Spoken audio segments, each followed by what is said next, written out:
"It's for your own safety, Mom," Thomas called through the basement door as the deadbolt slid into place. "You'll have everything you need down there while we're gone." My arthritic fingers trembled as I clutched my old flip phone, the only possession he'd overlooked. After raising him alone for 40 years and selling my home to help him avoid foreclosure, I was now considered too much trouble to take on their family vacation. But when I discovered the airline tickets on his printer and realized they weren't coming back for 2 weeks, not the few days he claimed, everything changed. Before we jump back in, tell us where you're tuning in from, and if this story touches you, make sure you're subscribed, because tomorrow I've saved something extra special for you.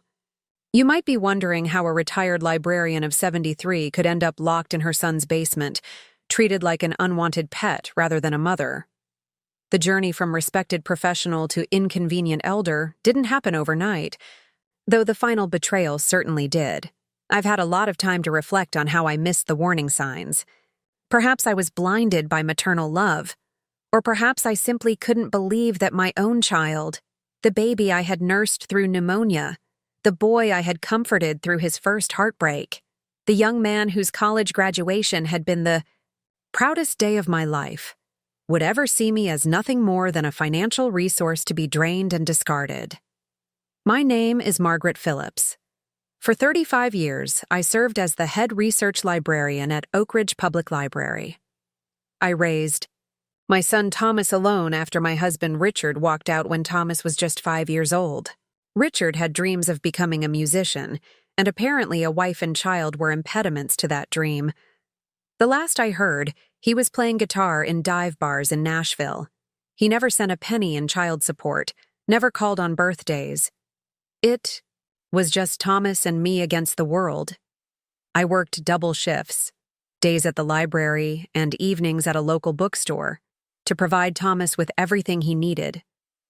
We weren't wealthy, but we were comfortable. I managed to put aside enough for his college fund, determined that he would have opportunities I never had. I remember the nights I sat at our kitchen table after he'd gone to bed, sorting coupons and calculating budgets, my eyes burning with exhaustion, but my heart full of purpose. Every sacrifice was worth it for Thomas. He was a bright child, charismatic, and charming. Teachers adored him. Coaches praised his natural athleticism. He had that special quality that drew people to him, made them want to help him succeed. I was so proud when he earned a partial scholarship to State University, though I still covered the majority of his expenses. Thomas studied business and construction management, dreaming of starting his own company. When he graduated, I took out a second mortgage on my home to help him launch Phillips Construction.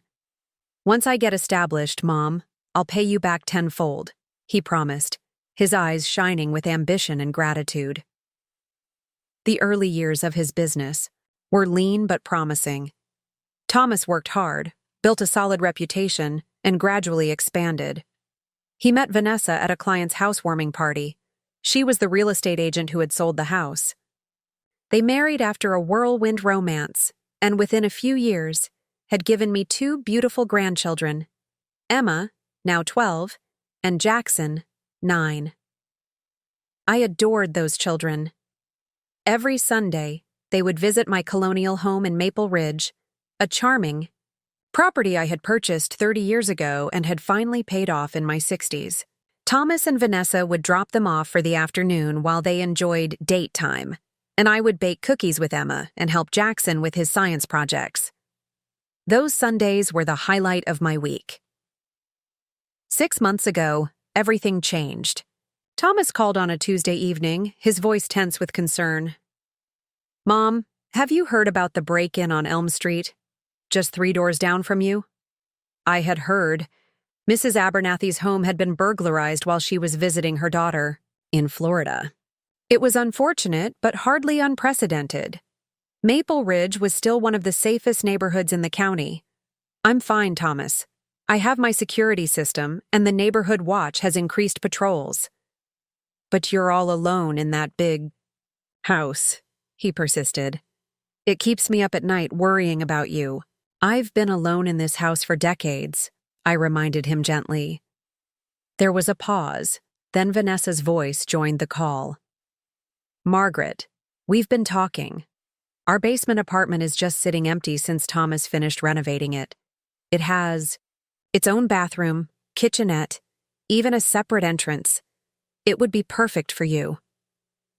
That's very kind, I said. But I love my home. All my friends are here, my garden, my book club.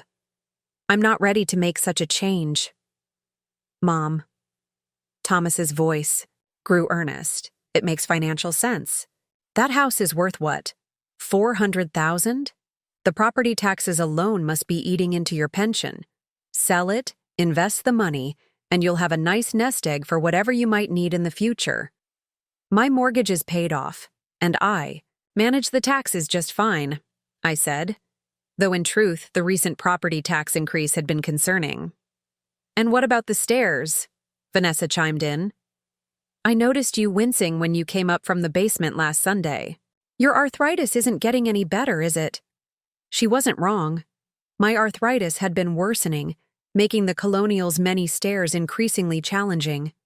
Just that morning, I had sat on the edge of my bed, massaging my swollen knuckles, dreading the descent to the kitchen. And think of the grandchildren, Thomas added. You could see them every day, not just on Sundays. Emma's been asking why you can't come to more of her recitals. That struck a chord. I had missed Emma's last piano recital because it had been raining heavily, and I no longer felt confident driving at night in bad weather. Just think about it, Mom. No pressure. We want what's best for you. Looking back, I can see how masterfully they planted those seeds of doubt, safety concerns, financial worries, physical limitations, emotional connections, each one a small crack in the foundation of my independence. A week later, Thomas called again. His voice was subdued, almost hesitant. Mom, I need to tell you something, but I don't want you to worry. My heart immediately raced. Are the children all right? Is Vanessa? Everyone's fine, he assured me quickly. It's the business. We're having cash flow issues. The Westfield project went over budget, and 2 clients are late with payments. The bank is threatening foreclosure on our house if we can't make the next 3 mortgage payments. Oh, Thomas, I breathed. Why didn't you tell me sooner? I was embarrassed, he admitted, his voice cracking slightly. I should be taking care of you at this point in your life, not coming to you with problems. But, Mom, we might lose the house. The kids would have to change schools, leave their friends. How much do you need? I asked without hesitation. That's not why I called, he said, though the relief in his voice was palpable. But about $70,000 would get us through this rough patch until these client payments come in. I had about $90,000 in savings, my emergency fund and travel money for the European trip I'd been planning for years, a promise I'd made to myself after a lifetime of prioritizing others. I'll transfer it tomorrow, I told him. Mom, you're a lifesaver, literally. I promise I'll pay you back as soon as these projects wrap up. 2 days later, Thomas and Vanessa invited me to dinner at their home, a spacious Tudor-style house in an upscale neighborhood called Riverside Estates. After a lovely meal, with the children excused to do homework, Thomas brought up their basement apartment again. We were thinking, Mom, if you sold your house, you'd have significant capital. Combined with your pension, you'd be more than comfortable, and we could use some help with the children's after-school activities. Vanessa's real estate business is taking off, and I'm working long hours to get the company back on track. What exactly are you suggesting? I asked, though I was beginning to see the direction of the conversation. Move in with us, Vanessa said, reaching across the table to take my hand. Sell the house, invest the proceeds, and spend your golden years surrounded by family. No more rattling around that big house alone, worrying about maintenance and safety. We take care of you. You help with the kids when you can. One big happy family. I hesitated, and Thomas pressed his advantage. Mom, remember how Dad left us with nothing? How you had to work yourself to exhaustion to give me a good life? You deserve to rest now. Let us take care of you for a change." It was a masterful appeal, invoking memories of our shared struggle, promising rest after a lifetime of labor, offering family closeness as the sweetest reward. "I'd need to think about it," I said finally. "It's a big decision." "Of course," Thomas agreed. "But don't think too long. The real estate market is hot right now, and Vanessa knows a couple who would be very interested in a property like yours." Over the next 2 weeks, Thomas and Vanessa launched a subtle but relentless campaign. Thomas stopped by unannounced to fix things around my house. A loose porch railing, a dripping faucet. Each repair accompanied by concerned comments about the property's deterioration. Vanessa brought the grandchildren over, who excitedly talked about all the things we could do together if I lived with them. "We could have pancakes every morning, Grandma," Jackson had exclaimed. My sister June, who lived in Arizona, called during this time. She was the only family I had besides Thomas and his family, and though we spoke weekly, distance and her own health issues meant we saw each other rarely. "You're considering selling your house?" she asked, surprise evident in her voice. "Margaret, is that really what you want?" "Thomas and Vanessa think it makes sense," I replied. "And it would be wonderful to see the grandchildren more often. But all your friends are in Maple Ridge? Your whole support system. And what about your book club, the garden society?" "I could still attend those," I said, though I wasn't entirely convinced. Riverside Estates was a 40-minute drive from Maple Ridge, and I'd been driving less and less. "Just promise me you'll think very carefully," June urged. "Make sure it's your decision, not Thomas's." But a seed had been planted, and Thomas and Vanessa nurtured it skillfully. 2 days after June's call, Thomas arrived with a real estate agent, a colleague of Vanessa's who just happened to be in the neighborhood and wanted to give a casual assessment of my property's value. The figure she quoted, $425,000, was startling. My home had appreciated significantly over the decades. "Think of what that money could do, invested properly," Thomas said after the agent left. "You could have financial security for the rest of your life, with plenty left over to help with Emma and Jackson's college funds if you wanted." The decision wasn't immediate, but it was perhaps inevitable given the constant pressure. 3 months ago, I signed the papers selling my beloved colonial to a young family from the city. Thomas handled everything: the negotiations, the paperwork, the arrangements for moving my possessions. "We don't have room for all your furniture, Mom," he had explained apologetically. "The basement apartment is furnished already, but we'll keep your most treasured pieces and store the rest." In the end, I kept only my bedroom set, a small writing desk that had been my mother's, and a few bookshelves worth of books. The rest, furniture I had carefully selected over decades, artwork, mementos, was either sold at a hastily organized estate sale or donated to charity. The day I moved into Thomas and Vanessa's basement apartment was bittersweet. It was indeed a lovely space with a comfortable bedroom, a small sitting area with a television, a compact but functional kitchenette, and a modern bathroom with grab bars installed for safety. Large windows at ground level let in natural light, and the separate entrance meant I could come and go without disturbing the family upstairs, in theory at least.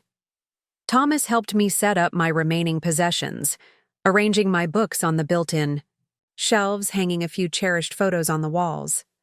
"See, Mom? This is going to be perfect. You're still independent, but we're right upstairs if you need anything." The proceeds from my house sale, after paying off a small remaining mortgage and covering selling costs, came to about $415,000. Thomas had already arranged for the money to be transferred directly to an investment account he had set up, Array. "Work with these financial products every day, Mom," he explained when I asked about the details. "Trust me to handle this for you. We'll get you a much better return than if it just sat in a savings account." The first few weeks were pleasant. "Enough," I established a routine, taking morning walks around the neighborhood when weather permitted, reading in my apartment in the afternoons, joining the family for dinner most evenings. I helped Emma with her English homework and taught Jackson how to bake my special snickerdoodles. Vanessa seemed appreciative of my contributions to the household, and Thomas beamed with pride at our multi-generational arrangement. But subtle shifts began almost immediately, small enough that I dismissed each one individually. First, Thomas installed a new security system that required a code to enter or exit the house, a code that changed weekly for safety reasons, and that I had to ask for each time I wanted to go out. Then, my weekly phone calls with June began to be interrupted by urgent requests from upstairs, or Thomas would conveniently inform me that June had called while I was napping and had said she was too busy to call back that day. The requests for help with the children increased from occasional to daily, then to all-day affairs. "Vanessa has an important showing," Thomas would explain. "Just this once, could you pick up the kids from school and watch them until dinner?" Soon, I was essentially providing full-time childcare, preparing meals, helping with homework, driving, to activities when permitted to use one of their cars. Then came the financial discussions. One morning, about 6 weeks after I moved in, Vanessa approached me while I was making my morning tea. "Margaret, we need to talk about household expenses," she began, her tone apologetic but firm. "We hadn't anticipated how much having another person would impact our utility bills and groceries. Would you mind contributing $600 a month for your share?" I was taken aback. We had never discussed such an arrangement before I moved in, but I agreed readily. I didn't want to be a burden. "Of course, Vanessa, I'll write you a check today." "Actually," she said, "could you make it cash? It's easier for our household accounting that way." Again, a small red flag that I ignored. 2 weeks later, Thomas mentioned that their housekeeping service had quit unexpectedly. "Would you mind picking up the slack until we find a replacement? Just basic cleaning, nothing too strenuous." The replacement never materialized, and soon I was cleaning the entire house weekly, ignoring the protests of my arthritic joints. When I suggested hiring someone, Thomas sighed heavily. "Mom, we're still recovering financially. The business is getting back on track, but we need to be frugal for a while longer. Every penny counts right now." I believed him. I wanted to believe him. He was my son, and despite the increasing discomfort of my situation, I couldn't imagine that he would deliberately mislead me. 3 months after moving in, I realized I needed to access some of my invested money. Winter was approaching, and my all-weather coat had been lost in the move. I also needed to buy Christmas presents for the family and wanted to send something special to June. "I'd like to withdraw $2,000 from my investment account," I told Thomas. Over breakfast one morning, a flash of something, annoyance, concern, crossed his face before he composed his expression into one of patient explanation. "Mom, these aren't the kind of investments you can just withdraw from on a whim. They're long-term vehicles designed for growth. Taking money out now would incur significant penalties." "But it's my money," I said, confusion giving way to the first stirrings of real concern. "Surely I can access some of it if needed." "Of course you can," he assured me. "Just not right now. The timing is bad with the market fluctuations. Give it a few months to stabilize. In the meantime, don't you have your personal checking account for expenses like these?" I did, though the balance had dwindled considerably between my monthly contributions to the household and various small expenses. When I checked it that afternoon, I was alarmed to discover several withdrawals I didn't recognize. $500 here, $700 there, listed only as transfer in the transaction history. That evening, I confronted Thomas as gently as I could. "I've noticed some withdrawals from my checking account that I don't remember making. Do you know anything about those?" His expression shifted from surprise to concern. "Mom, you made those transfers to help with Jackson's tutoring and Emma's dental work," Don't you remember? We discussed it last month. We had never had such a discussion. Thomas, I think I would remember agreeing to transfer over $2,000. His voice softened, took on a patronizing tone that made my skin crawl. Mom, this is what I've been worried about. You've been so forgetful lately. Just yesterday, you put the milk in the pantry instead of the refrigerator. And last week, you forgot to pick up Emma from her piano lesson. I hadn't forgotten Emma. Thomas had called at the last minute to say his meeting had run long, and I had rushed out without my cell phone, causing me to be 10 minutes late. As for the milk, perhaps, I had been distracted, but who hasn't had such a momentary lapse? I'm not having memory problems, Thomas. I'm concerned about unexplained withdrawals from my account. His expression hardened slightly. If you don't trust me, Mom, perhaps this living arrangement isn't working out. Vanessa and I have bent over backwards to accommodate you, rearranged our lives to give you a safe, comfortable place to live. The least we could expect is some appreciation and trust in return. The guilt was immediate and overwhelming. Had I become one of those bitter, suspicious old women who saw conspiracy in acts of kindness? Was I being ungrateful for all they had done for me? I'm sorry, I said finally. Of course I trust you. It's probably just my mistake. But seeds of doubt had been planted, and they grew rapidly over the next weeks as I noticed more discrepancies. The temperature in my apartment seemed colder than the rest of the house, but when I mentioned it, Thomas claimed the heating system was working perfectly. Perhaps my circulation was poor due to age. My requests to visit old friends in Maple Ridge were repeatedly postponed due to car availability or sudden family obligations. The investments of my house proceeds remained nebulous, with Thomas brushing off requests for statements or documentation. I began to keep notes, writing down conversations and events in a small journal I kept hidden in a hollowed-out book, an old librarian's trick. I wasn't ready to accept that my son was deliberately deceiving me, but I needed to trust my own perceptions over his increasingly gaslighting assertions. The breaking point came 3 days ago. I was dusting in Thomas's home office, a room I was usually discouraged from entering, when I noticed a stack of mail on his desk. On top was a brochure for a resort in Hawaii, addressed to Thomas and Vanessa. Beside it lay a folder labeled Family Vacation, left carelessly open. I shouldn't have looked. I had been raised to respect privacy. But something, intuition perhaps, or simply self-preservation, compelled me to glance at the contents.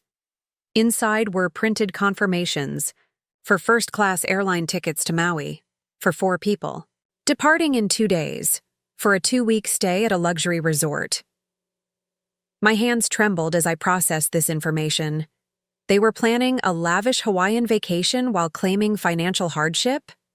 While having me pay for household expenses, clean their home, and care for their children? While telling me my investments couldn't be touched due to market fluctuations? I heard footsteps in the hallway and quickly returned the folder to its original position, resuming my dusting as Vanessa entered the room. "Oh, Margaret, you don't need to clean in here," she said, a edge to her voice. "Thomas likes his office left alone." "I'm sorry," I replied, striving for a casual tone. "I just noticed it was getting dusty when I brought in the mail." That evening, during dinner, I carefully introduced the subject of their plans for the upcoming weekend, wondering if they would mention the trip.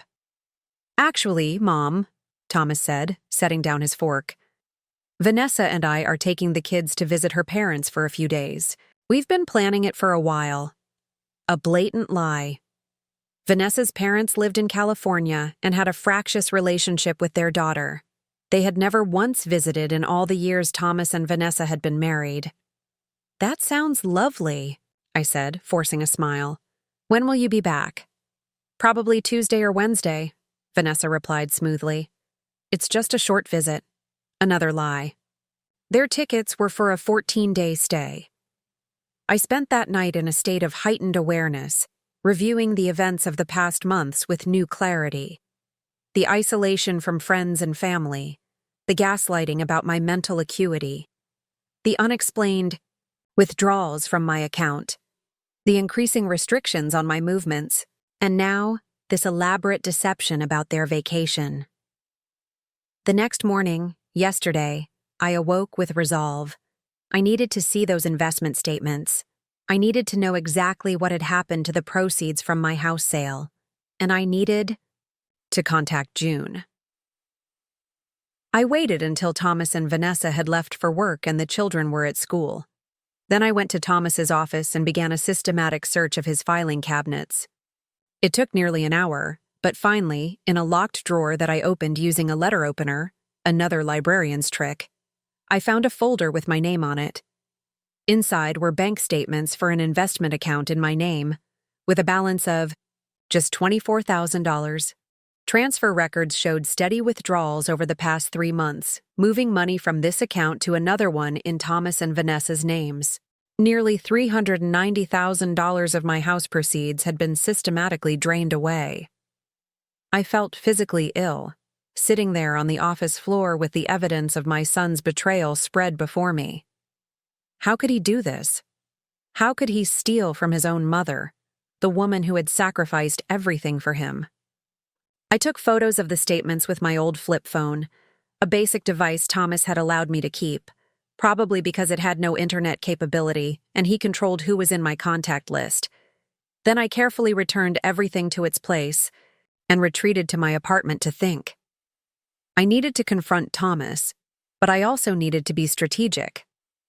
If he realized I had discovered his deception, what might he do? He had already isolated me from friends and family, restricted my movements, and gaslighted me about my mental competence. What lengths would he go to in order to maintain control of my assets and silence me? I decided to wait, to observe, to gather more evidence. I would try to call June that evening when everyone was occupied with dinner preparations. I would form a plan. But Thomas, perhaps sensing my withdrawal during the day, was unusually attentive that evening. He hovered nearby as I prepared vegetables for dinner, asked pointed questions about my day, even suggested that I seemed a little confused when I misplaced a cutting board. After dinner, he announced that the family would be leaving for their weekend trip the next morning, a day earlier than their actual flights indicated. "We'll be up and out early, Mom, so don't worry about breakfast for us. And I've set out all your medications for the next few days on your kitchenette counter, organized by day." "That's very thoughtful," I replied, fighting to keep my voice steady. "What time should I expect you back?" "Hard to say exactly," he hedged. "Vanessa's parents can be unpredictable, but don't worry, we'll call to check on you." I nodded, maintaining my facade of oblivious acceptance. That night, I packed a small bag with essentials: medications, a change of clothes, my hidden journal, and the phone charger. I placed it under my bed, ready for a quick departure if needed. I tried calling June, but the call wouldn't go through. Checking my phone, I discovered that her number had been deleted from my contacts. This morning, I woke to sounds of activity upstairs, luggage being moved, children's excited voices, car doors opening and closing. I made my way upstairs, finding Thomas in the kitchen, checking a list on his phone. "Good morning, Mom," he said brightly. "We're just about ready to head out. Vanessa's getting the kids settled in the car." "Have a wonderful time," I said, pouring myself a cup of coffee. "Will you be dropping a house key for me before you go, in case of emergency?" A flicker of hesitation crossed his face. "Actually, Mom, we've been a little concerned lately. You seem to get confused about where you are." "Sometimes. Vanessa found you wandering in the front yard at midnight last week." Another lie. I had stepped out briefly to look at the full moon, fully conscious and deliberate. "We think it's safer if you stay in your apartment while we're gone," he continued, smoothly. "You have everything you need down there: your books, TV, kitchenette, bathroom. It's really the best solution for everyone." You're suggesting I not leave the basement for several days? I clarified, my voice remarkably steady given the surge of panic I felt. It's for your own safety, Mom, he insisted. We can't risk you wandering off or having an accident while we're away. I considered arguing, considered confronting him with what I knew, but self-preservation won out. Better to appear compliant while figuring out my next move. I suppose you're right, I conceded. I have plenty to keep me occupied downstairs. Relief washed over his face. Exactly. And we'll call to check on you, of course. I returned to my apartment, listening as the family made their final preparations. Upstairs. Then Thomas appeared at the top of the basement stairs. We're heading out now, Mom. Have a good few days. Remember, stay in your apartment where it's safe. Of course, Thomas. Have a good time with Vanessa's parents. He closed the door, and I heard the deadbolt slide into place. It's for your own safety, Mom, he called through the door. You'll have everything you need down there while we're gone. My arthritic fingers trembled as I clutched my old flip phone, the only possession he'd overlooked in his careful control of my life.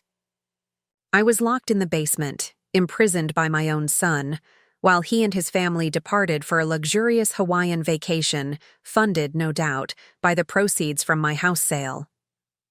I sat on the edge of my bed, fighting waves of betrayal and disbelief. How had I not seen this coming? How had I been so blind to who my son had become? A short while later, I heard the mail slot in the front door open and close. Curious, I made my way up the basement stairs and found a piece of paper that had been slipped under the door, a printout of their complete airline itinerary, accidentally left behind in their rush. It confirmed what I already knew. They were flying to Maui today, not to Vanessa's parents, and would be gone for 2 full weeks. Returning to my apartment, I surveyed my prison. I had food, water, my medications, basic necessities. I wasn't in immediate physical danger, but I was locked away, isolated, with no way to contact the outside world except... I looked at the flip phone in my hand. Thomas had deleted June's number, but there was one contact he wouldn't have thought to remove, one person whose help might change everything. Before I tell you who that was and what photo I sent that changed everything, I'd like to ask, has anyone ever underestimated you because of your age? Has anyone dismissed your capabilities simply because you've lived longer than they have?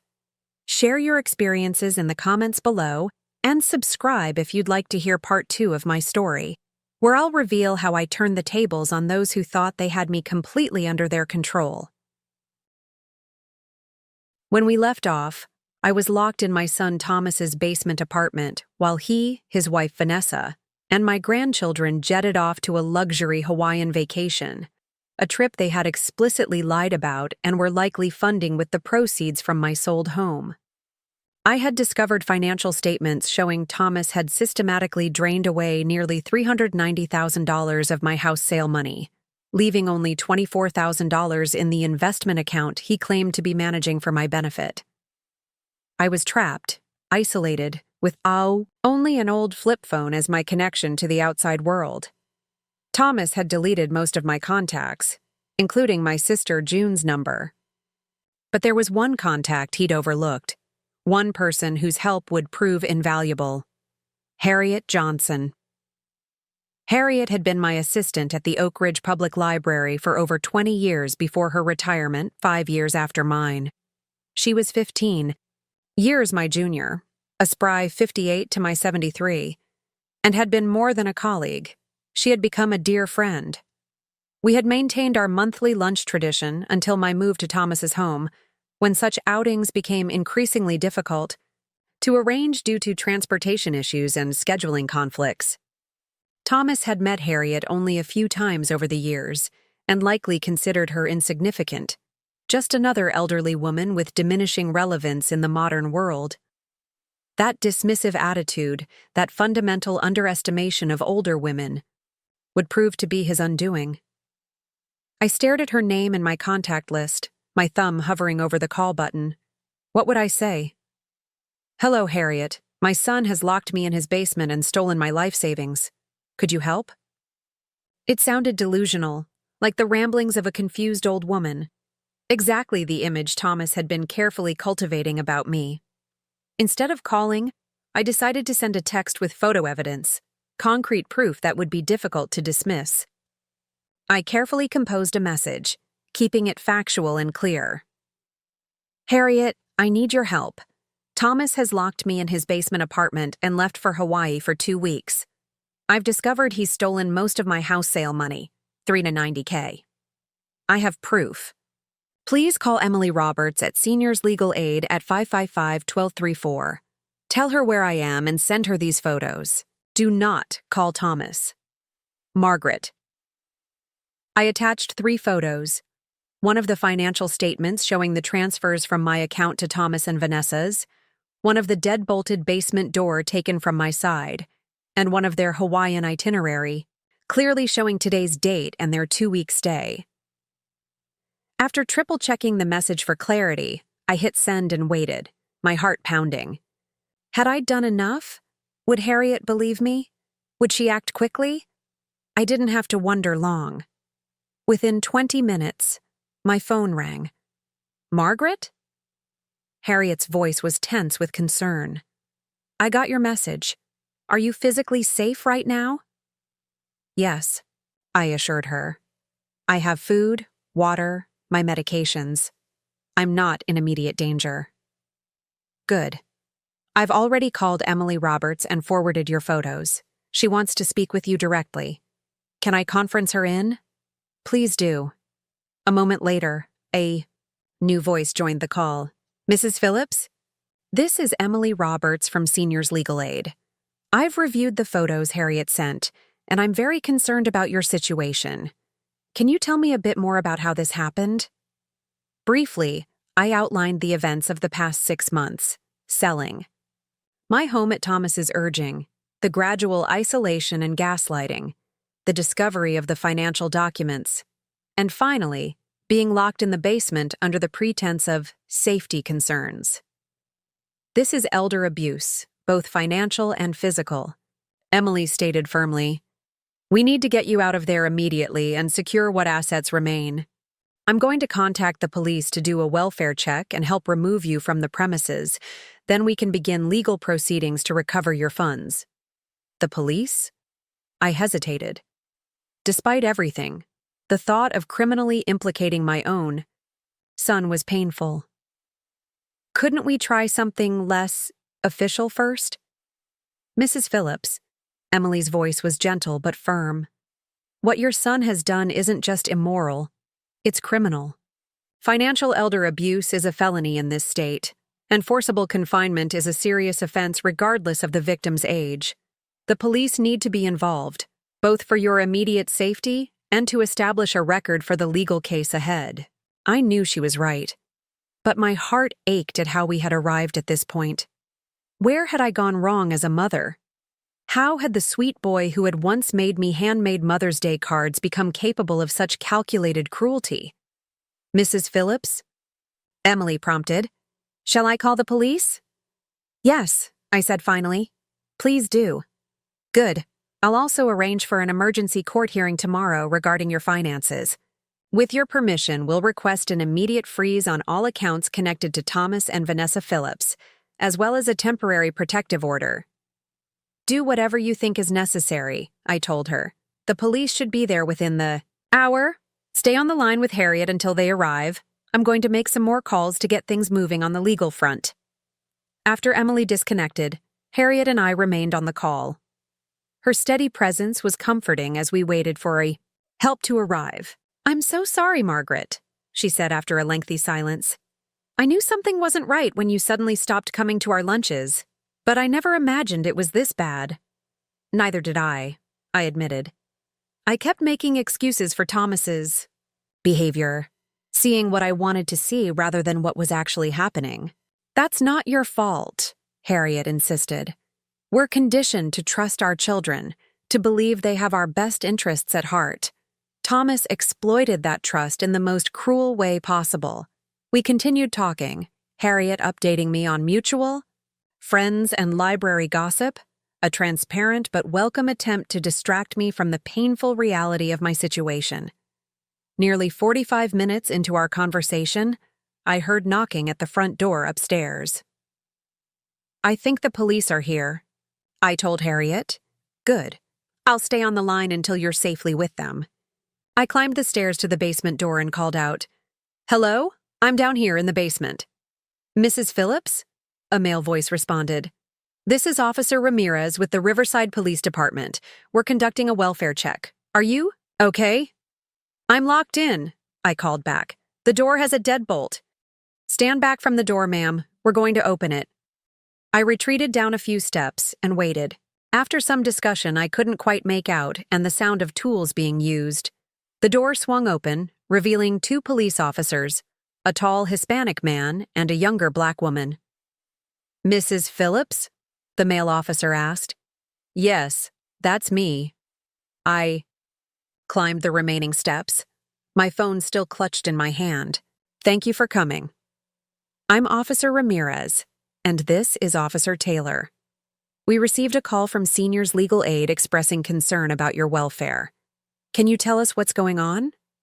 For the next 20 minutes, I explained my situation to the officers, showing them the photos on my phone and the physical evidence of the locked door. Officer Taylor took photographs of the deadbolt and made notes as I spoke. "Is there somewhere you can stay tonight, Mrs. Phillips?" Officer Ramirez asked. "A friend or family member, perhaps?" "She can stay with me?" Harriet's voice came through, the phone still on speaker. "I have a guest room ready for her." "And you are?" Officer Taylor asked. "Harriet Johnson. I'm a close friend. I can come pick Margaret up right away." The officers exchanged glances. "That would be acceptable," Officer Ramirez said. "We'll wait until Ms. Johnson arrives and help you gather your essential belongings, Mrs. Phillips."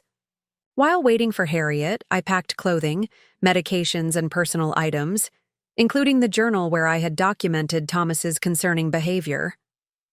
Officer Taylor accompanied me, continuing to take notes and occasionally photographing items.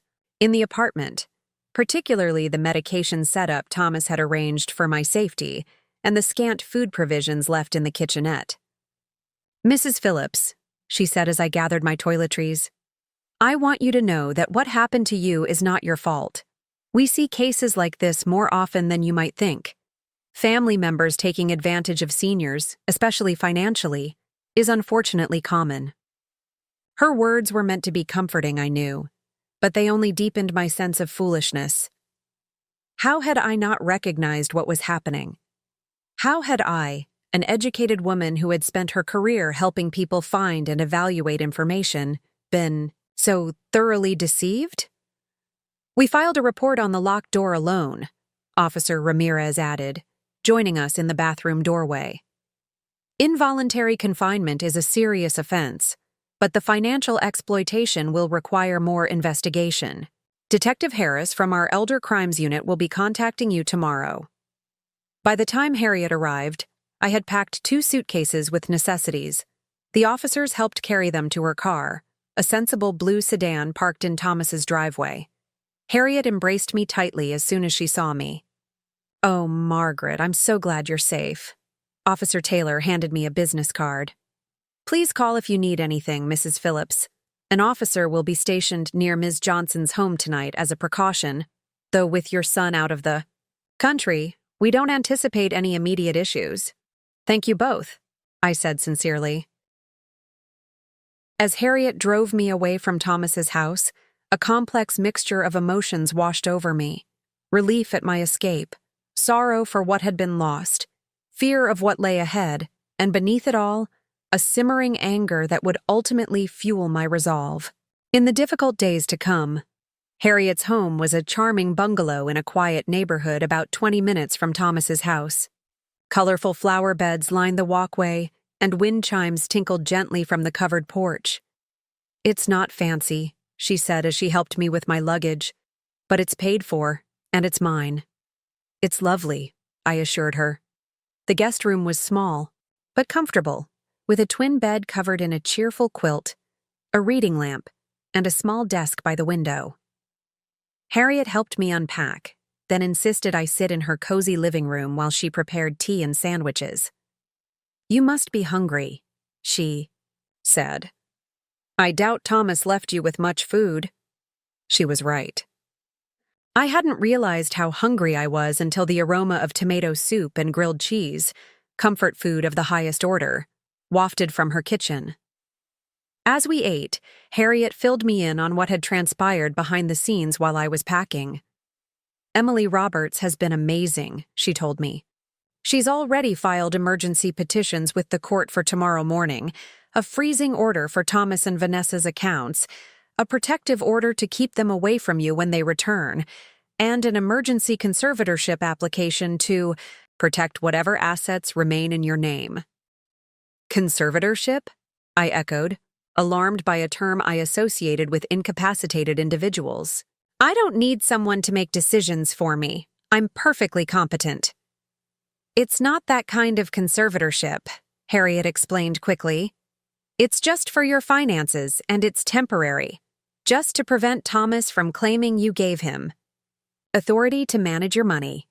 Emily will be named as the conservator, and she'll work directly with you on every decision." I nodded, slightly reassured but still uncomfortable with the idea. However, I trusted that Emily knew what legal protections were necessary.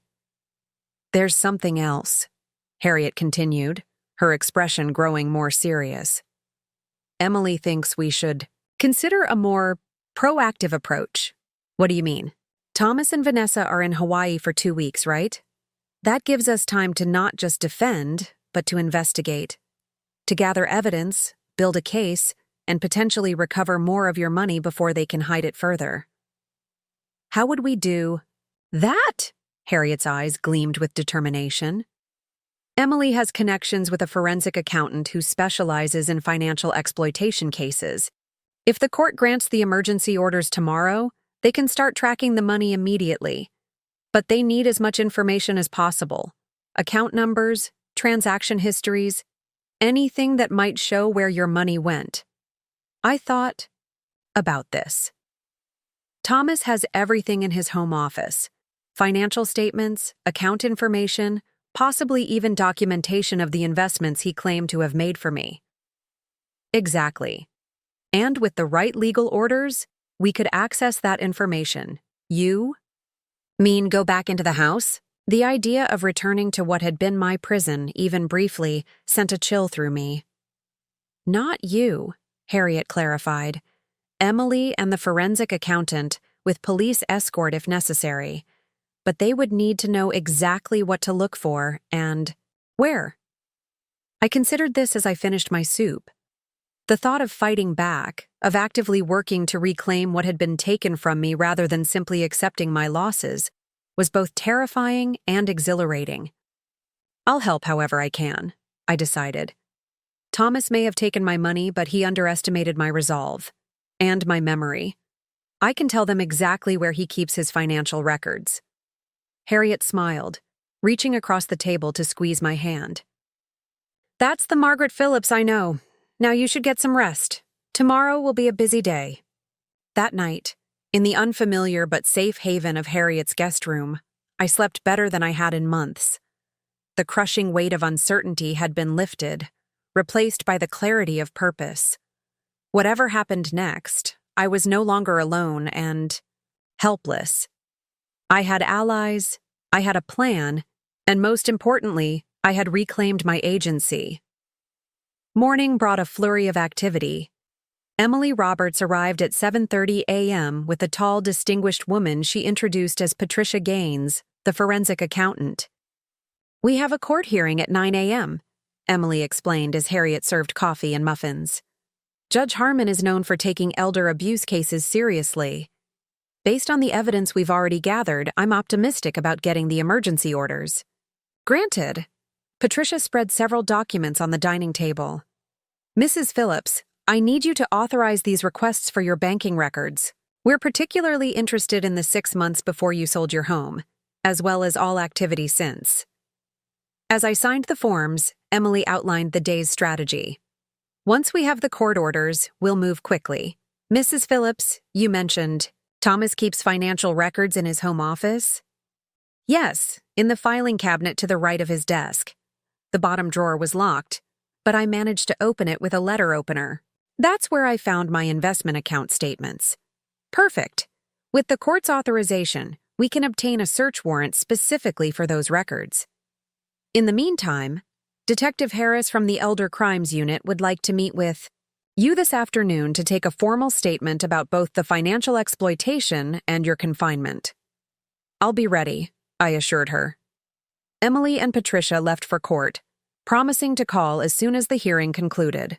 Harriet and I spent the morning compiling a detailed list of everything I could remember about my finances before Thomas took control.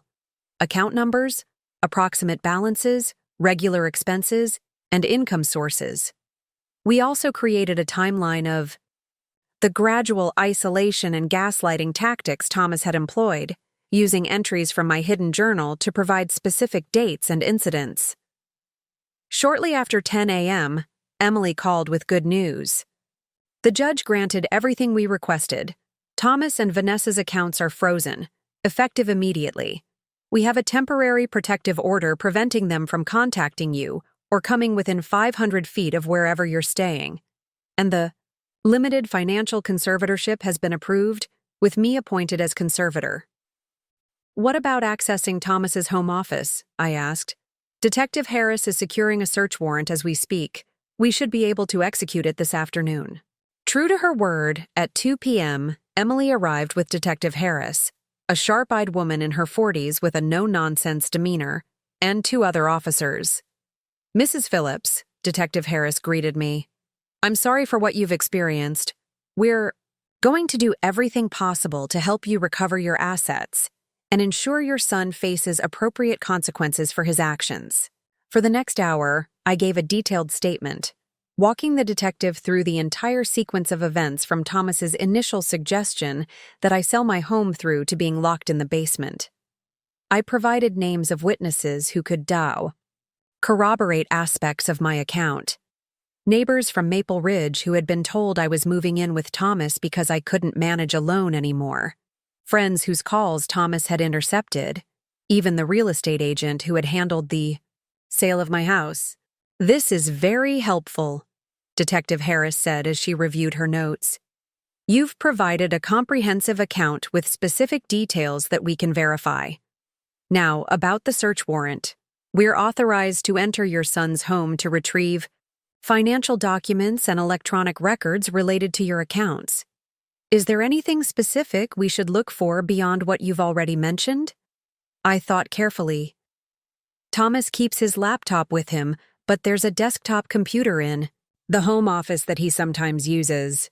The password is taped to the underside of the keyboard. He thinks that's cleverly hidden. Also, check the bookshelf behind his desk. The copy of The Intelligent Investor has a false cover. He keeps USB drives inside it. Detective Harris raised an eyebrow, looking impressed. You're very observant, Mrs. Phillips. I was a librarian for 35 years, Detective. Noticing details is second nature. She smiled. Well, your attention to detail is going to be extremely helpful. We'll head to the house now, and I'll call you as soon as we've completed the search. After they left, Harriet and I waited anxiously, speculating about what they might find and whether it would be enough to recover my money. The hours stretched on with no word, and I began to worry that they had encountered problems or found nothing useful. Finally, at nearly 7 p.m., my phone rang. It was Emily, and she sounded excited. Margaret, we hit the jackpot. Patricia is still going through everything, but we've already found documentation showing exactly where your money went.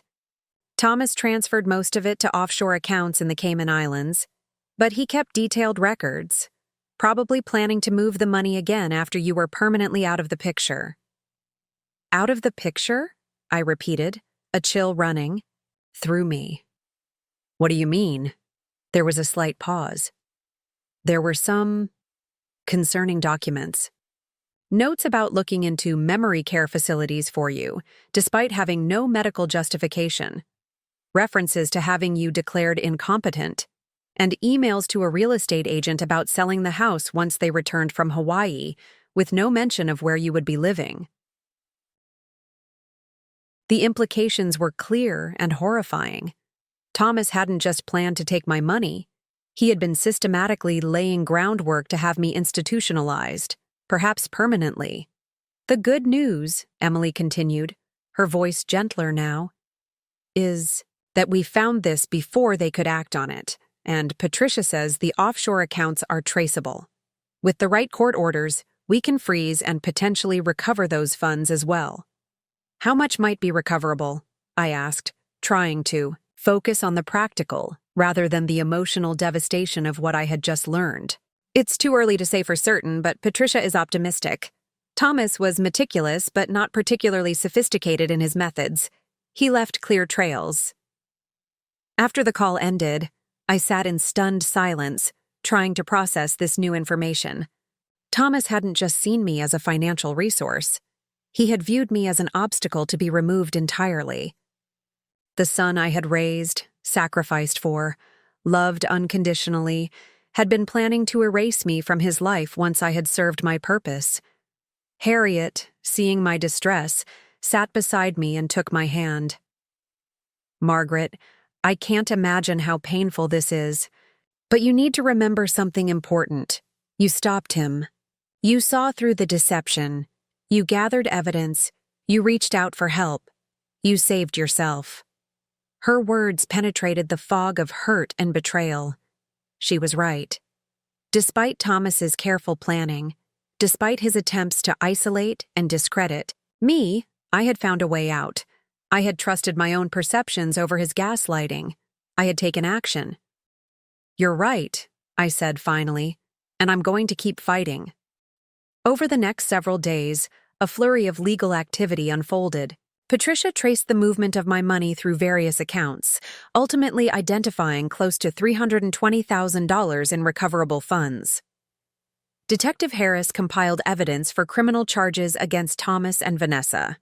Emily secured additional court orders protecting my interests and began the process of recovering my assets. Through it all, I stayed with Harriet, gradually regaining my equilibrium and sense of self. She helped me open new bank accounts under my sole control, arranged for my pension and Social Security payments to be redirected, and accompanied me to medical appointments to establish my cognitive competence for the record.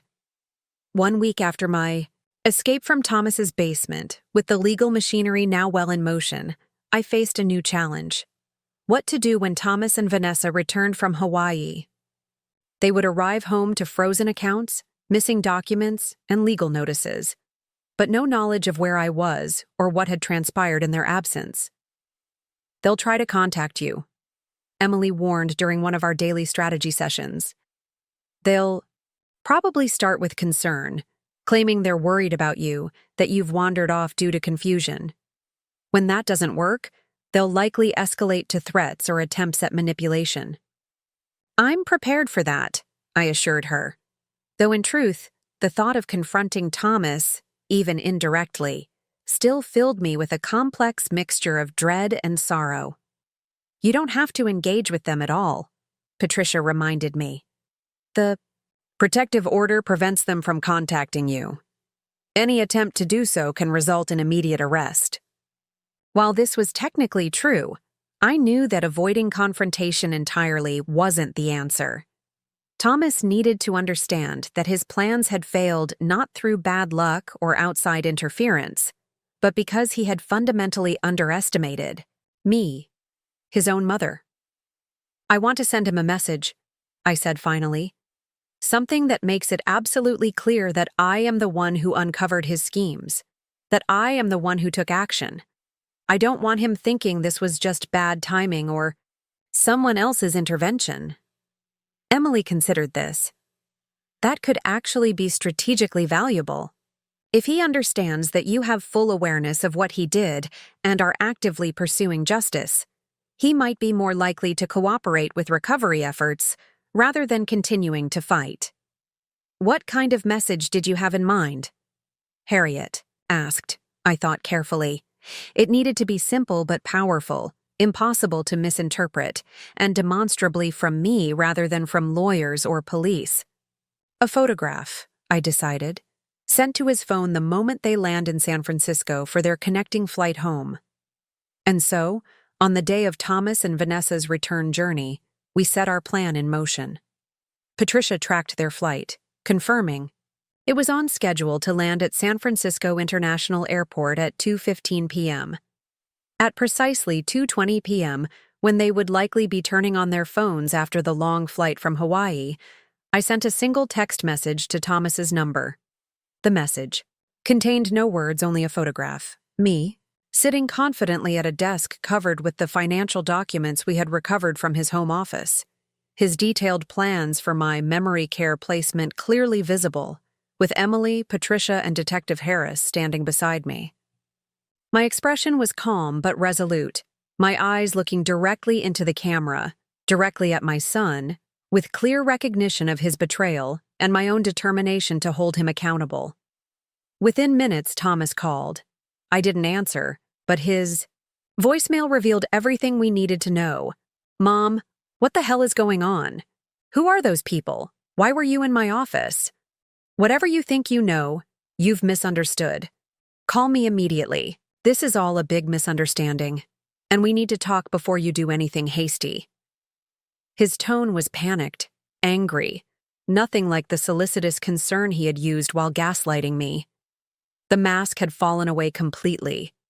Emily forwarded the voicemail to Detective Harris, noting that it constituted a violation of the protective order.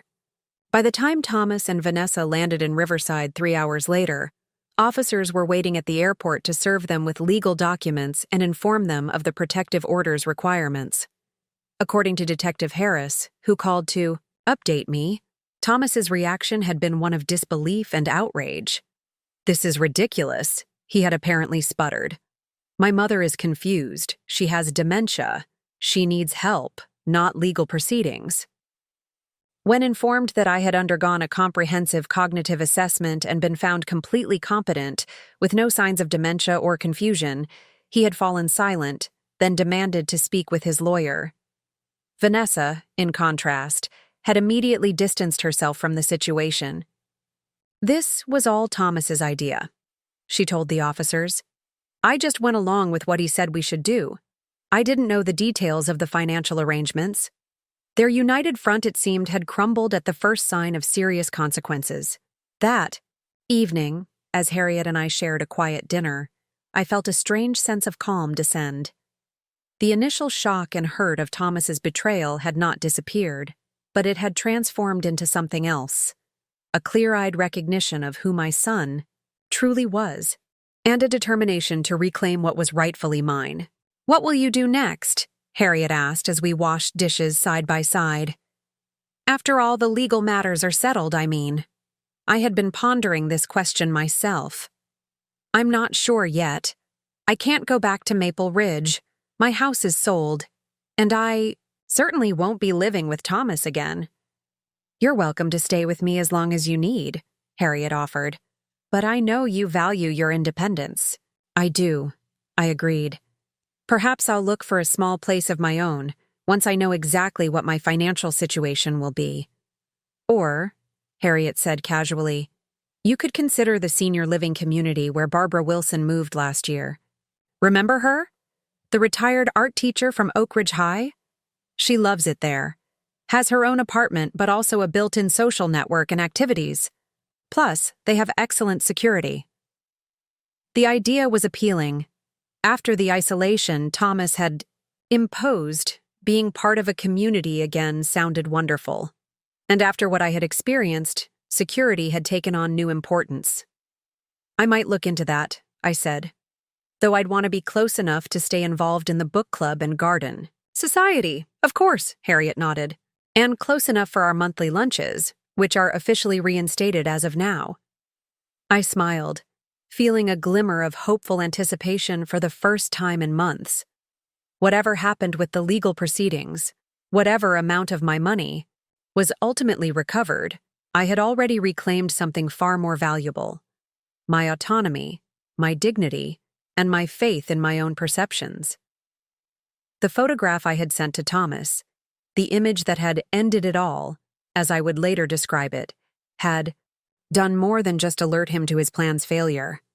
It had marked the moment when I fully reclaimed my narrative, when I transformed from victim to advocate, not just for myself, but potentially for others who might face similar exploitation in the days that followed as the legal machinery continued. To work on my behalf, I began to consider ways I might use my experience to help other seniors recognize and resist manipulation. Perhaps a speaking series at the library, or a support group for those navigating family financial conflicts.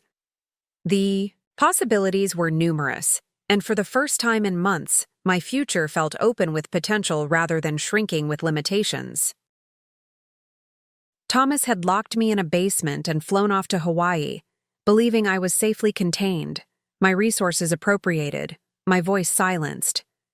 But he had forgotten something crucial about his mother.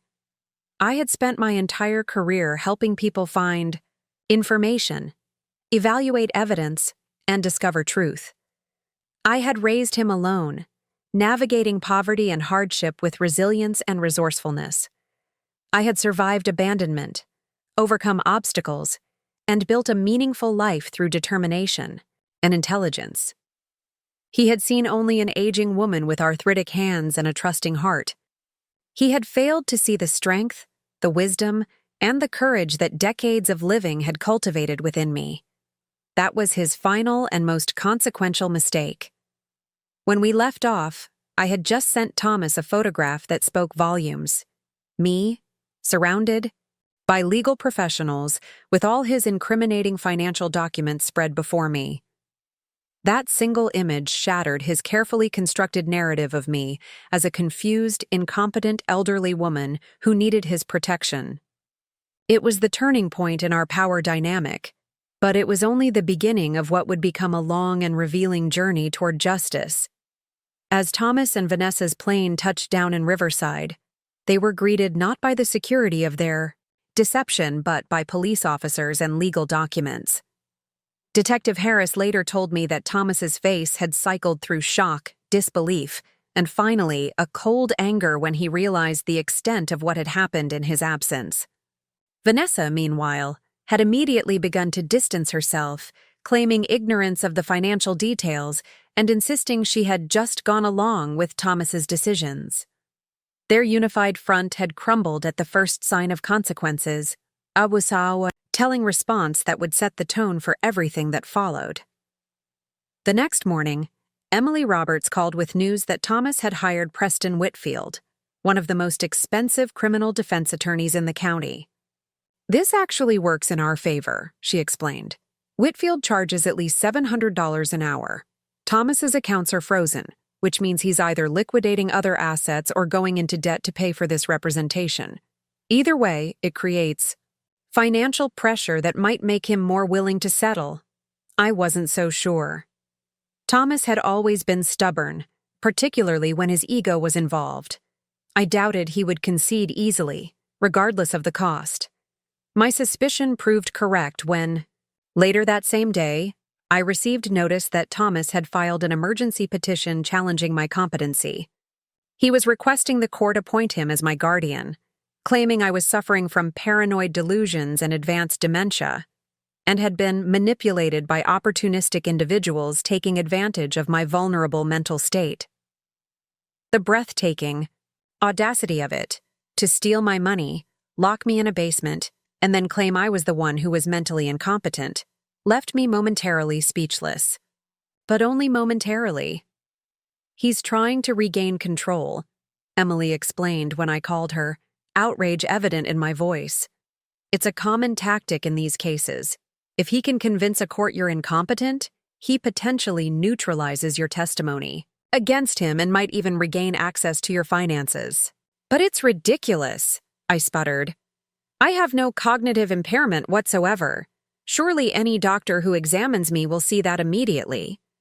"Absolutely," Emily agreed. "But Thomas is counting on judicial caution. Elder guardianship cases are complex, and courts typically err on the side of protection when allegations of diminished capacity are raised." He's hoping to create enough doubt to stall our progress while he figures out his next move. So what do? We fight back with overwhelming evidence. I've already scheduled appointments with 3 separate specialists: a neurologist, a geriatric psychiatrist, and a cognitive assessment expert. We'll have you thoroughly evaluated and documented as competent from every possible angle. And in the meantime, we proceed with the criminal and civil cases. The protective order remains in effect, and Thomas's accounts stay frozen. His petition doesn't stop any of that. Over the next 2 weeks, I underwent a battery of tests and evaluations.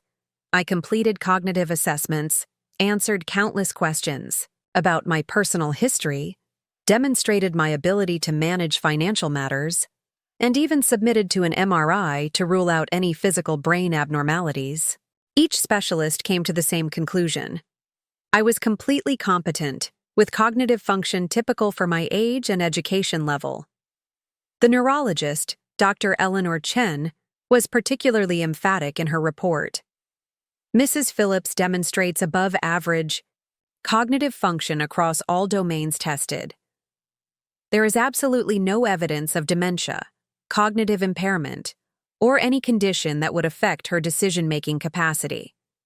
In fact, her recall of specific financial details and chronological events is exceptional. Armed with these professional assessments, Emily filed our response to Thomas's petition, requesting it be dismissed with prejudice and asking the court to order Thomas to pay for all the evaluations his baseless claims had necessitated.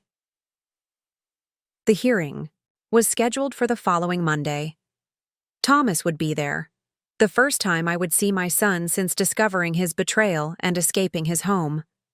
The prospect filled me with a complex mixture of emotions: apprehension, lingering hurt, righteous, anger, and beneath it all, a persistent ache of maternal grief for the son I thought I knew. Despite everything, some small part of me still struggled to reconcile the Thomas who had locked me in a basement with the little boy who had once made me handmade Mother's Day cards with crooked hearts and too much glitter. "You don't have to. Attend in person," Emily reminded me as we prepared for the hearing. "The judge has all of your medical reports and affidavits. We could arrange for you to participate remotely." "No," I said firmly. "I want to be there. I want Thomas to see me, not as a victim, not as a confused old woman, but as someone strong enough to face him and hold him accountable." Emily nodded, understanding the importance of this symbolic stance. "All right, but remember, Thomas may say hurtful things through his attorney. Their strategy will likely involve painting you as paranoid or manipulated by us. It could be emotionally difficult to hear." "I'm prepared," I assured her, though in truth, no amount of preparation could fully shield me from the pain of hearing my own child attempt to discredit and diminish me in public. The morning of the hearing arrived with a sense of weight and consequence. Harriet helped me select an outfit that projected both dignity and capability, a tailored navy pantsuit I had worn to professional conferences in my librarian days, paired with modest pearl, earrings that had been my mother's. "You look formidable," Harriet declared as I stood before her full-length mirror. "Good," I replied. "That's exactly how I want to look." The courthouse was an imposing structure of granite and marble, its formal atmosphere heightened by the hushed tones and purposeful movements of everyone inside. Emily met us in the lobby, accompanied by Patricia Gaines and a young attorney from her office who would be assisting with the day's proceedings.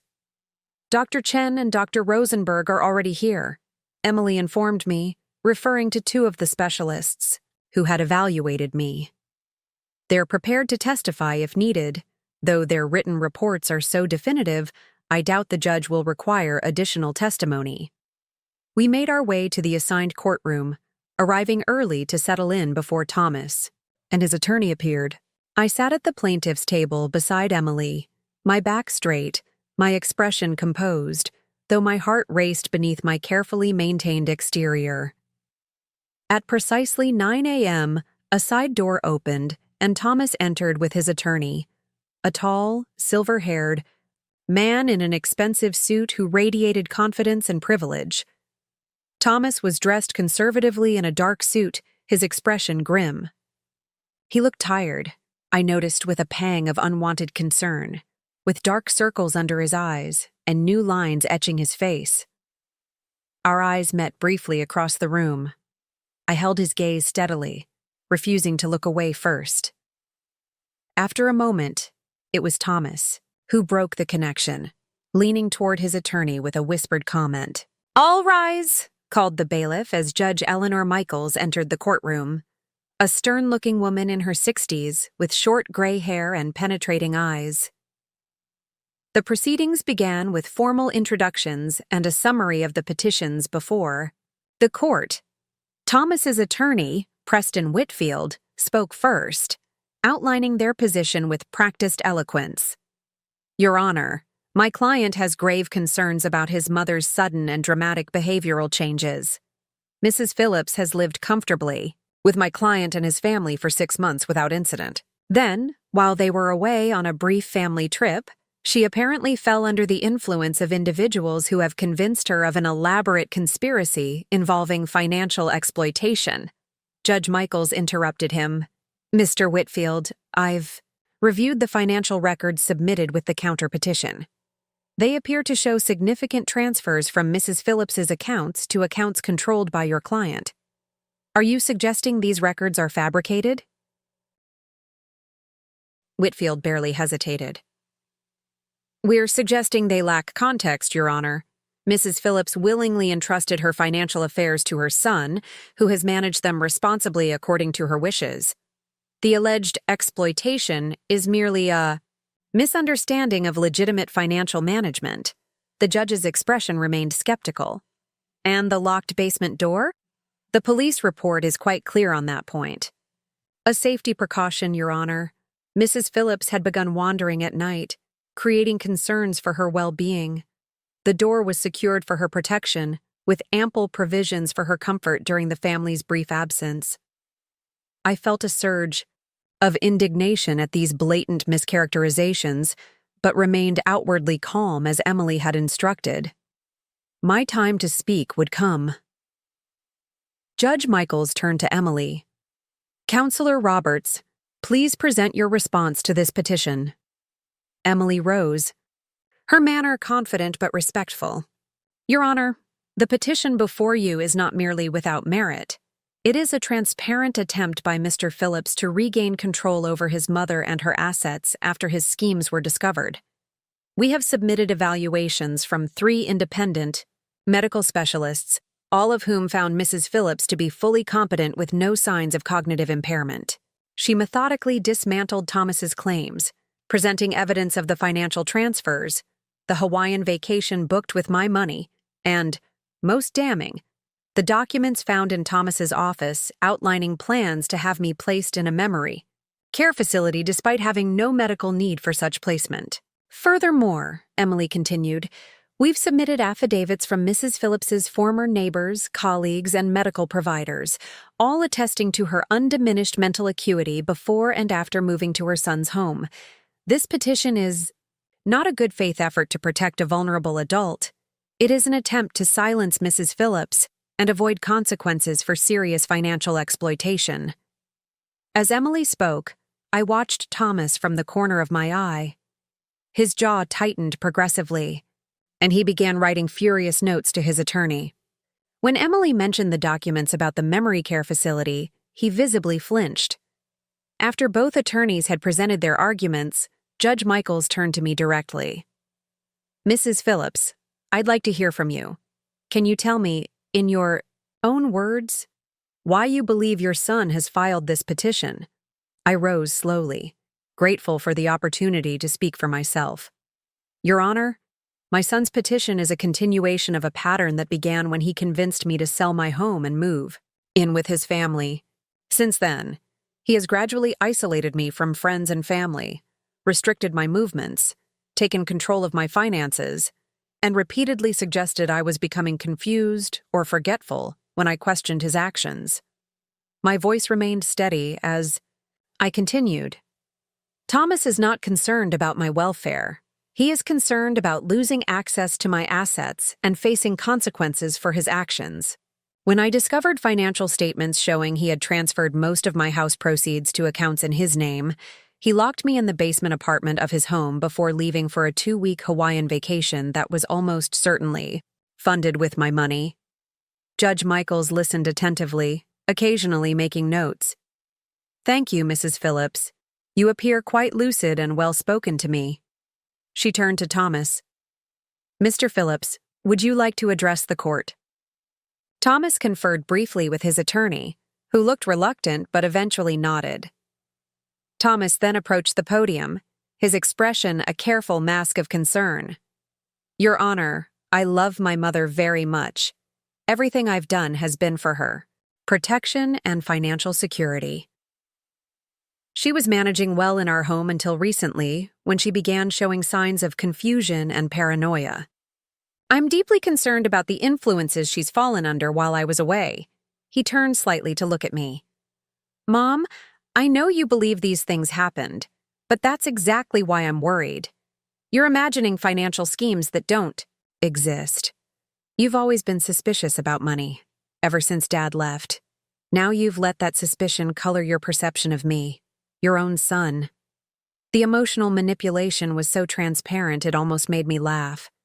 Instead, I maintained my composed expression, refusing to give him the reaction he sought. Judge Michaels seemed similarly unimpressed. "Mr. Phillips, the court has been presented with bank statements and transfer records that appear to substantiate your mother's claims about the movement of her assets. Can you explain those transactions?" Thomas faltered slightly. "Those were investments made on my mother's behalf, with her knowledge and consent. She's become confused about what she agreed to. And do you have documentation of this consent? Investment plans she signed? Written authorizations for the transfers?" "Not explicitly, Your Honor. We had verbal agreements as a family." "Judge," Michael's expression hardened. "I see. And the locked basement door? The 2-week vacation you didn't inform her about?" Thomas had no good answer for these questions, and after a few more exchanges, Judge Michaels called a brief recess to review all the submitted materials before making her ruling. In the corridor outside the courtroom, Emily expressed cautious optimism. "The judge seems to see through Thomas's claims. I think we'll get the dismissal, but we should be prepared for him to try other tactics." When court resumed 30 minutes later, Judge Michaels delivered her ruling with decisive clarity.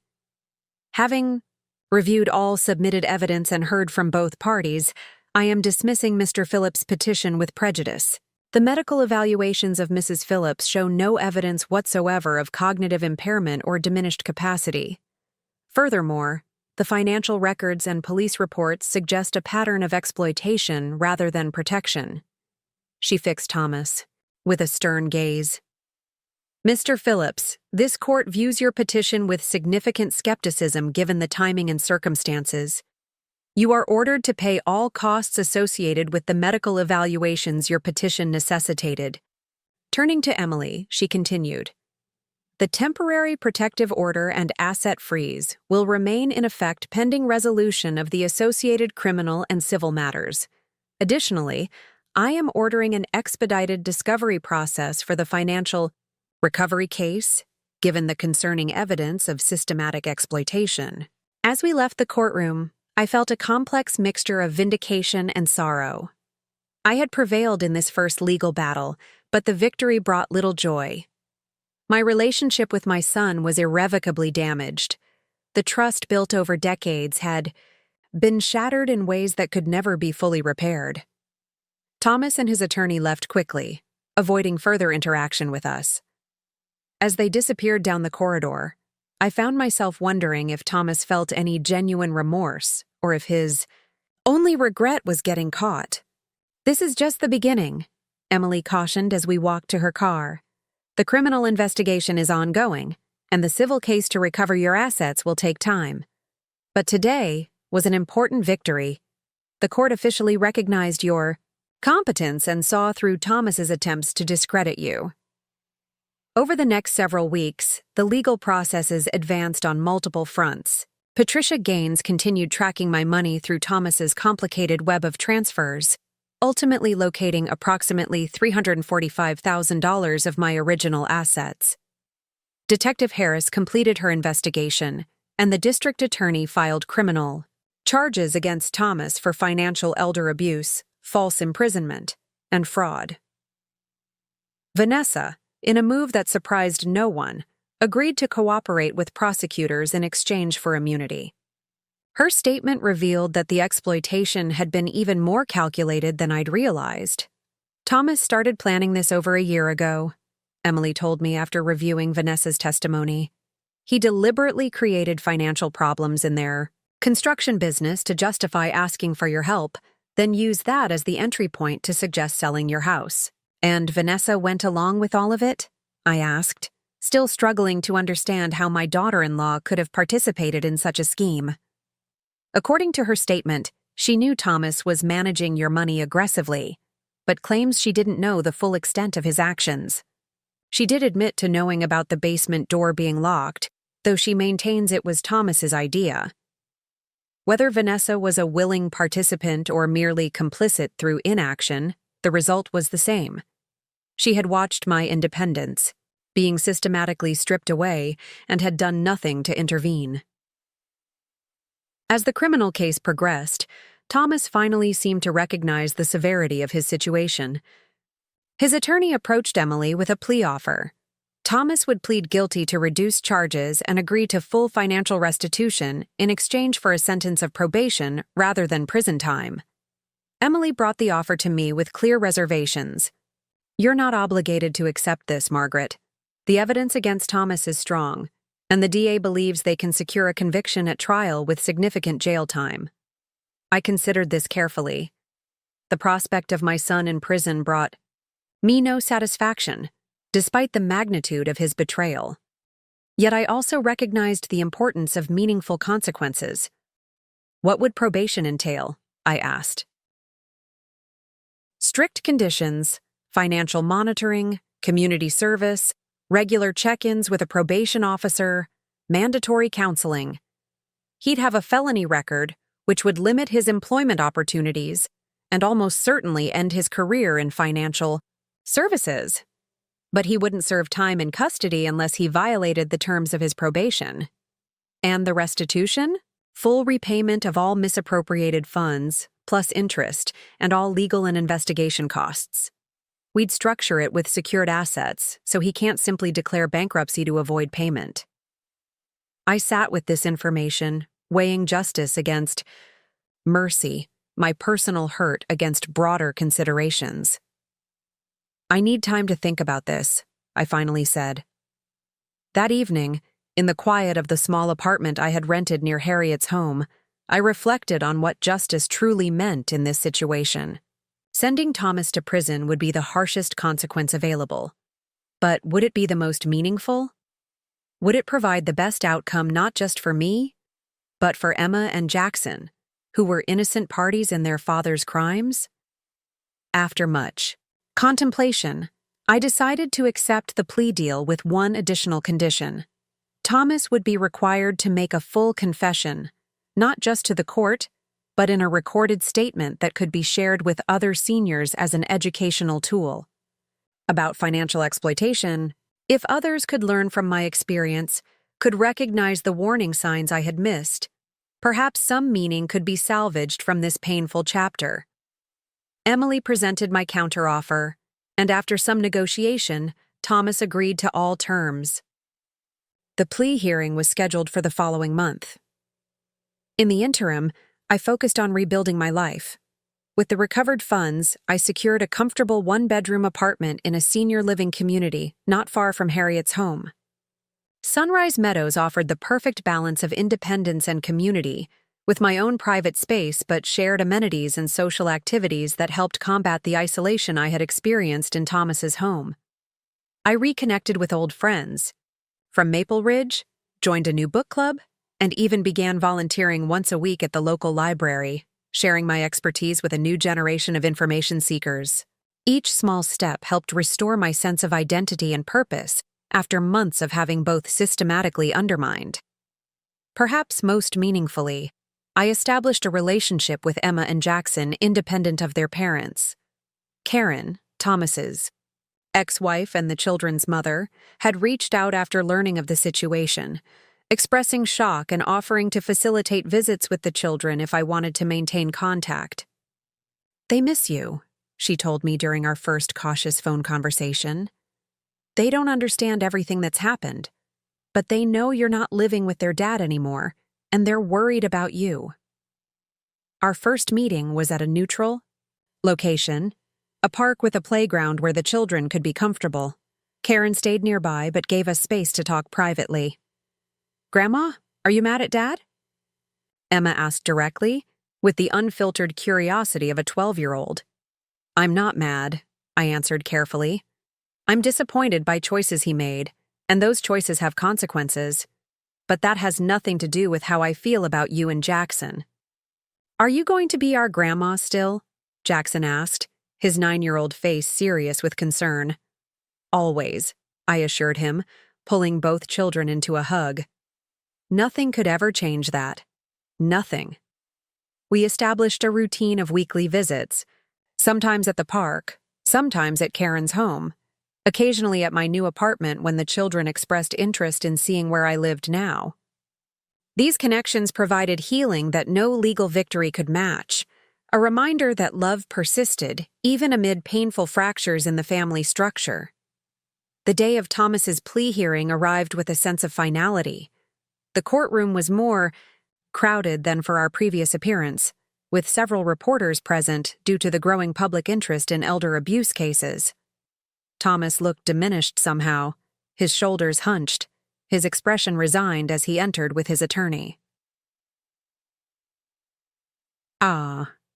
Proceedings were brief but powerful. Thomas formally entered his guilty plea to charges of financial elder abuse and false imprisonment. As part of our agreement, he read a prepared statement acknowledging his actions in detail, how he had systematically isolated me, gaslighted me about my mental capacity, misappropriated my assets, and ultimately locked me in the basement while he used my money to fund a luxury vacation. "I betrayed my mother's trust in the most fundamental way," he concluded, his voice strained but clear. "I prioritized financial gain over her well-being, her dignity, and her autonomy. There is no justification for what I did, and I accept full responsibility for my actions and their consequences." The judge accepted the plea agreement, sentencing Thomas to 5 years of supervised probation, 500 hours of community service specifically working with elder populations, mandatory counseling, and full financial restitution secured by liens against all his current and future assets. Additionally, he would be permanently barred from working in financial services or acting in any fiduciary capacity. As the hearing concluded, Thomas looked toward me for the first time that day.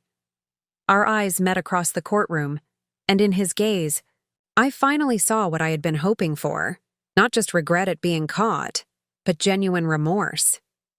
It didn't undo the damage or rebuild the trust, but it was something, an acknowledgement of the harm done, perhaps the first small step on a very long road to some form of redemption. Outside the courthouse, Emily asked if I wanted to make a statement to the waiting reporters. I had initially been reluctant to publicize my experience, concerned about privacy and potential embarrassment. But as the case had progressed, I had come to recognize the power of visibility, how sharing my story might help others recognize and resist similar exploitation. Yes, I decided. I think I should. Standing on the courthouse steps, facing the small cluster of journalists with microphones and cameras, I spoke not as a victim seeking sympathy, but as an advocate offering wisdom hard-won through painful experience. "What happened to me is not unique," I began. "Financial exploitation of seniors, particularly by family members, is far more common than most people realize. It thrives in silence and isolation, feeding on our reluctance to acknowledge that those closest to us might betray our trust. I described the warning signs I had missed, the gradual erosion of my independence, and the tools that had ultimately helped me escape and seek justice. Documentation, trusted friends, and professional resources specifically designed to protect elderly individuals. Age should not diminish our right to dignity, autonomy, and respect, I concluded. If my experience helps even one person recognize and resist manipulation, or encourages one family to have honest conversations about elder care and finances, then some meaning will have been created from this painful chapter. As the cameras lowered and the reporters dispersed, Harriet approached, linking her arm through mine with a supportive squeeze. "That was powerful, Margaret. You're going to help a lot of people." "I hope so," I said, looking back at the imposing courthouse where one chapter of my life had effectively ended and another had begun. It's strange. I never would have chosen this path. Yet here I am, discovering purpose in the very experience that was meant to diminish me. Over the subsequent months, my story did indeed reach others in similar situations. The local newspaper ran a feature article that was picked up by national outlets. I received emails and letters from seniors who had recognized their own circumstances in my description and reached out for help before their situations deteriorated further. Encouraged by this response, I worked with Emily and the seniors' legal aid office to develop a workshop on recognizing and responding to financial exploitation. We offered it monthly at various senior centers and retirement communities, often to capacity attendants. Thomas, meanwhile, began his community service at a senior day program across the county. We had no direct contact, by mutual agreement and as a condition of his probation, though I occasionally received updates through the victim services coordinator. He was, by all accounts, complying with all requirements of his sentence and participating actively in counseling. Vanessa filed for divorce 3 months after the plea hearing, citing the predictable, irreconcilable differences. She moved with Emma and Jackson to her parents' home in California, though she continued to facilitate the children's visits with me during school breaks and holidays. My relationship with my grandchildren remained one of the greatest joys in my new life. As they adjusted to the family's changed circumstances, they showed remarkable resilience and capacity for understanding. Emma, in particular, seemed to develop a heightened awareness of respect for seniors, often challenging ageist remarks from her peers and teachers with a confidence beyond her years. 1 year after sending that fateful photograph to Thomas, the image that had shifted the power dynamic and set in motion the reclamation of my life, I sat in my bright apartment at sunrise, Meadows, preparing notes for the next day's workshop. My phone chimed with a text message from Karen, containing a photo of Emma proudly holding a certificate. "First prize in the school essay contest," the message read. "Thought you'd want to see the topic." I enlarged the image to read the certificate. First place, Wisdom Beyond Years, What My Grandmother Taught Me About Courage, by Emma Phillips. Tears welled in my eyes as I responded, "Please tell her I'm incredibly proud and can't wait to read it when I see her next weekend."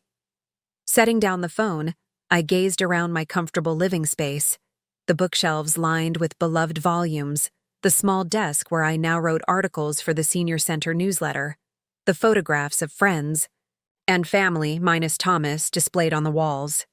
Everything here represented a choice I had made, a reflection of my own preferences rather than accommodations to someone else's vision of what my life should be.